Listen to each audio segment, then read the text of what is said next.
So it looks like both David Pakman and Sam Seder were at a conference. It's called Mass Torts in Las Vegas. Not familiar with it, but they were both at the conference and they were speaking. Although David Pakman didn't do much speaking, and he looks to be quite awkward in this interview. Let me know your thoughts about that down below. But anyways, so they've both gone after Jimmy Dore as of recently because there was obviously a huge just kind of barrage of things going on after Jimmy Dore basically went off on Alexandria Ocasio-Cortez and then for endorsing Andrew Cuomo, and then they both had their responses to that, and so they are now convened. Now, they're not going to mention Jimmy Dore by name because they don't want to say his name for obvious reasons, but they say the dumb left, and as you can see here, in the Majority Report's video, they said Jimmy Dore and the dumb left. So it's very obvious that that is sort of their secretive term for Jimmy Dore at this point because they don't want to mention his name again. But let's see what they have to say, and then let's come back and talk about it. And you know they can do it because it's quiet and nobody pays that much attention to it. And but this is a problem. I mean, and this is a problem because the left is not, and again, by the left I mean from the center to the far left, and for some of them that's just not, you know, what their shtick is. But the bottom line is the implications of the Supreme Court are just not appreciated broadly by the left. I mean, Dumb left is an ad hominem, though. We're not supposed to say that.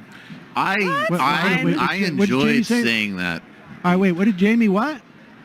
So There just has to be a bigger awareness of the importance of the courts, and there isn't. And I know that. Well, maybe there would be if you and David didn't smear fucking Tulsi Gabbard. well, I think one advantage to being So we could go to war with fucking Syria, and that's the whole point. The fucking corporate Democrats, they say, don't vote your conscience, and then we have fucking war, and Tucker Carlson said so. It does seem like we actually are starting. Exactly, and here's a clip of Hillary Clinton saying something in 2010. That's the whole fucking point. Well, Yeah. I do think the anti-capitalist left has. As I may have at dinner last night, with people who just casually dismiss the relevance of the courts and focus on other things like, you know, the curve of a smile when you talk about Medicare or something like that. Oh no, like I absolutely You agree see how with you on Kamala that. Harris is nodding her head here? Isn't that super fucking corporatist? I agree with you about that. I just think it's important to make it clear that when you say that, you're not saying that what that means is that the left should just focus on getting Democrats elected above all else. It's not above all else. It's above very specific other things, right? Like, it's contextual to some degree. Of course. It's above some incredibly stupid arguments that people are still trotting out to build their own delusional personal brands. Okay, That's but right. can you see? It has nothing to do with what you're talking about. Can you see how one way or people might another. take that the wrong way, though? I mean, I but that's think on there them are- to research. We know some of those people. Right. Yeah, we know those people. They're all I'm having it the wrong way right now, I'm sure. I'm not saying don't weigh anything else. I am saying that there has been a complete undervaluing of the courts in our society, and that is highly problematic. And I think, you know, the argument's going to be, you know, clearer when either Kavanaugh or if it ends up being, was it Wendy Barrett or whatever her name is, ends up on the court, and maybe people will start to be able to connect like, oh, here's why public sector unions have been devastated. Oh, here's why there's no bank regulations. Or maybe here's potentially... why the air is significantly more polluted than it was 5 years ago. Or to interject, Sam, it maybe even more so, really dangerously, is let's play a positive scenario. Bernie Sanders elected president. There's some type of this, and that would be far more beyond electoral for those things to happen. There would need to be the type of, you know, broad mobilization. And then Medicare for all, okay, in this scenario it's passed. a Kavanaugh Roberts court is striking that down. There's no doubt that an actual left agenda that was passed in Congress and mobilized for in street action would run full stop against an oligarchic Supreme Court. So even in these much more idealistic fantasy scenarios, forget about Bernie Sanders. When President Ocasio-Cortez is inaugurated 20 years from now, and she moves to to go to a perfect single-payer situation, to nationalize the banks, to expropriate the oil refineries, and the court goes, no. Right. I mean, this will be the same court. And this happens, that we actually can see examples of this, of those, agendas conflicting in other countries. So I think, and again, I feel like what also frustrates me is what you guys are saying, and certainly what I'm saying, is pay more attention to the court includes have term limits on the court, potentially pack the court, make it much more democratically accountable and transparent. That's part of the point. I think part of it is now is like understanding the importance of the court would lead, you'd see activism and agitation about term limits, or about packing the court. Like I say, not my preferred reform. It's not really reform, but I think it would be very helpful to have a very large movement in this country saying pack the courts, where an 18-year term limit ends up being the compromise position. I think that's super important. On Monday, depending on my babysitter situation, because the kids are out of school, we may run the an interview I did with Carol Anderson, and on voting rights. On voting rights, but really the interview ended up, because she wrote that book about white rage, and which was all about black people in this country getting some measure of rights, and then white people pushing back institutionally, and maybe 2 steps forward, 1.5 steps back type of situation. And the parallels between what the court did back then, and by back then I mean pre-Jim Crow and post, again, sort of like mid-Reconstruction, post-Reconstruction, through to the 60s. Right. Like, this regime lasted for 70 years. Right. A regime of voter suppression lasted 70 years. And so I don't know that people, fully appreciate, the era that we could be entering into. Yeah, but Ocasio-Cortez endorsed Andrew Cuomo, which shows you it's fucking corporations, and that's why they want war with fucking Syria. And Tucker Carlson is the only one that says Amazon is bad, because you're fucking neoliberal sellouts. All right. You need a palate cleanser. Well, look. I actually am really enjoying this. We can do all of those things, right? Like, we need a diversity of tactics and a separation of that's a bad analogy I'm not going to make. But like, the people on the progressive left liberals, social democrats, absolutely should be doing more activism around the judiciary. The people on the far left should be doing street actions around it, and we have been. So I think those things can all go together. Yeah, I mean, I don't know. I'm in no way making an indictment of the far left in this. I keep saying over and over again, from the center through the entire left. And the indictment is of the dumb left, which, if you guys don't want to do ad hominems, or just dumb-dumbs, just dumb-dumbs. But it's not just the dumb left. It is Dummies. Also, there's a lot more people, frankly, in the center to the, who identify as liberals, who, again, do not appreciate the implications of the court. I mean, this is a problem, and I don't know how else to articulate this other than keep saying the center throughout the entire left. The fucking center. All right, so contextually speaking, essentially what they're talking about is this all is sort of centered around the Brett Kavanaugh situation that we're in right now, where Brett Kavanaugh is now being catapulted into the court, and it is pretty much confirmed that he is indeed going to be on the court, because as I talked about, it looks like Lisa Murkowski is the only GOP member to say no, which would hypothetically, if both parties went by party lines, it'd be 50-50, and then Pence comes in and confirms Brett Kavanaugh. But because Joe Manchin is going to vote in favor, which is insane, he's, as a Democrat, that would not make it even. That would put it back at its 51-49. But Susan Collins was somebody who was supposed to, well, not supposed to, but they were supposed to have a chance that she was going to vote against Judge Kavanaugh because she's pro-life and he is down to overturn Roe v. Wade, and so there was supposed to be an idea that there wasn't going to be, that she was going to vote against him, and that did not pan out. So that's sort of the context of all this, is the context of the courts.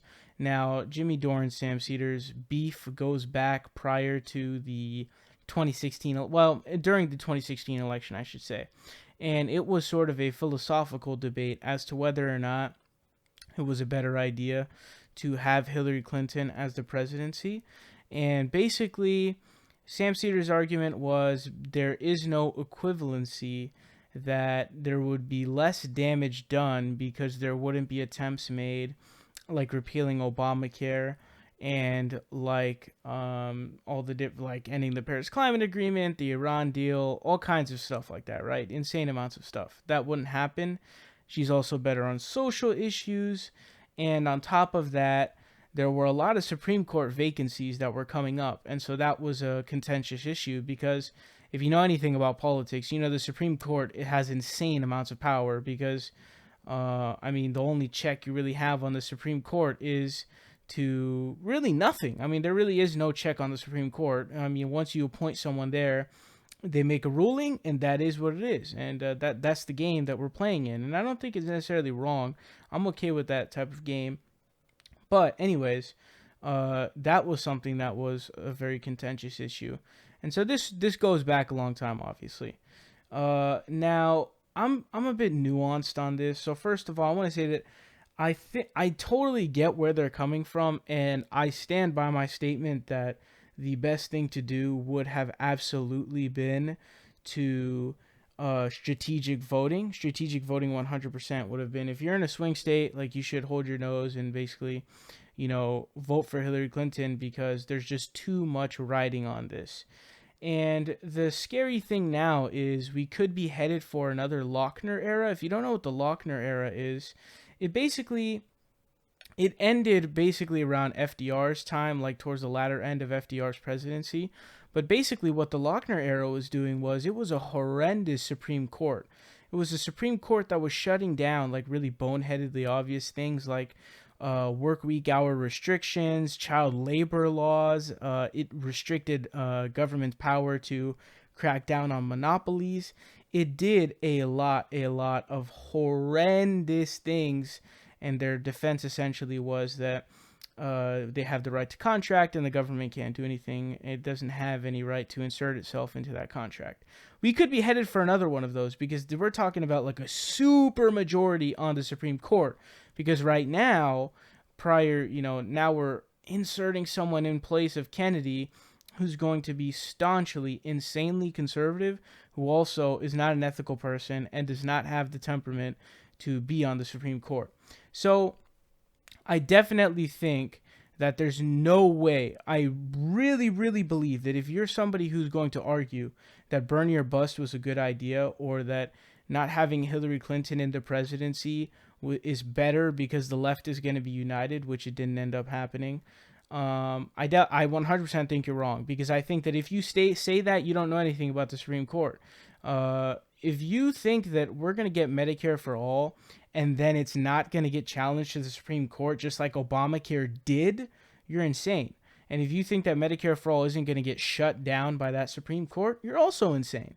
Remember, Obamacare was challenged and sent to the Supreme Court, and it really took a swing vote, but I think it was Kennedy who was really the swing vote, and it was a super, super nuanced case. I recommend you read into it because there were a lot of differing things. Like, for example, the Obama administration wanted to make it so that if you don't if you don't accept Medicaid expansion in your state, which is what a lot of Republicans did, we're going to strip all of your Medicaid funding. They struck that down. The Supreme Court said we're going to strike that down, but we're going to uphold and maintain the individual mandate penalty that they had under the justification that it is under the Congress's ability to tax, by essentially saying that it is a tax on people without health insurance. So the Supreme Court is extremely, extremely important. And when you're talking about Supreme Court justices, there's no oversight to Supreme Court justices. There's none whatsoever. Once you appoint them there, they're chilling and they don't really have any worries at that point. They serve for life and there's not really any checks on them. They can't be impeached and stuff like that because of very, very obscure and non-detailed wording in the Constitution, because the Supreme Court in its foundings didn't even know what the fuck it was supposed to do for like the first 10 years. And it's just, could you imagine being one of the founding fathers and imagining the country that it is now? No way. It's impossible. It's impossible. But anyways, that's a whole nother argument to have about whether or not we need increased, checks on the Supreme Court. I mean, that's a debate that could be had. But the point here being, Brett Kavanaugh is going to serve for at least like 20 or 30 years. That's 2 or 3 decades. You have Neil Gorsuch on there. Who's like, I think he's like 40. No, he's not 40. So he's like 50 something, I think, somewhere around that ballpark. So he's going to serve a good like 20, 30 years. These people sit on there forever. So I definitely see where they're coming from, and I agree with part of what they say. But as a left punching thing, so I'm sort of nuanced, because I think that some of what Jimmy Dore says I don't agree with. Like I said, when he said that the Democratic Party take over the Progressive Party was fake. 100 bajillion's not a fucking number. A trillion, billion, fake numbers, gazillion, disagree with that statement wholeheartedly. I cannot explain how much I disagree with that. But Jimmy's right on certain things. But I think that, generally speaking, I think that strategic voting would have been the right way to go about that. And I think that Jimmy's not wrong about everything. And I know that people, it doesn't seem like there's anybody who's sort of nuanced on what's going on. They sort of pick a side, and that's the side that they join. I think that because David Pakman and Sam Seder's been pretty supportive of progressive, like real progressives like AOC, whereas David Pakman doesn't really shine a light on any of them, and he's not really all that, if at all, enthusiastic about real progressives like AOC. So, I mean, that criticism can definitely be yielded, although Sam Seder it's not really applicable to, because they defended AOC a crap ton. But I sort of like how Jimmy's more to the left, but then comes the faults where he makes statements like, the progressive takeover of the Democratic Party is non-existent. That's where I disagree. So I have my nuances, but would it be better to have a Hillary Clinton presidency right now? I think yes. And on the left, I think it's undebatable. If you're on the right, you hate Hillary Clinton, so obviously you're not going to agree with me. But for people on the left, because this is a left inner issue, I think that there's no debate. Hillary Clinton presidency would be better, even if it's just for the Supreme Court justice, because these people are going to sit on there for decades on end. And they are going to, if Bernie Sanders gets into his presidency and Medicare for All magically gets passed, and then you have it, because it's going to be challenged to the Supreme Court. Someone's going to challenge it on some grounds of it violating a constitutional amendment. And so then it's going to result in a Supreme Court case. And you think that Brett Kavanaugh, Neil Gorsuch, Clarence Thomas, and all the other, Justice Alito and those fucks are going to vote in favor of upholding Medicare for All as being constitutional? Yeah, right. There's no way that's going to happen. It's impossible. There's no chance of that happening. So I think at this point, if you still make the statement that you didn't support strategic voting and you think Bernie or bust was the right way to go, I think you're insane. I think that's a crazy idea.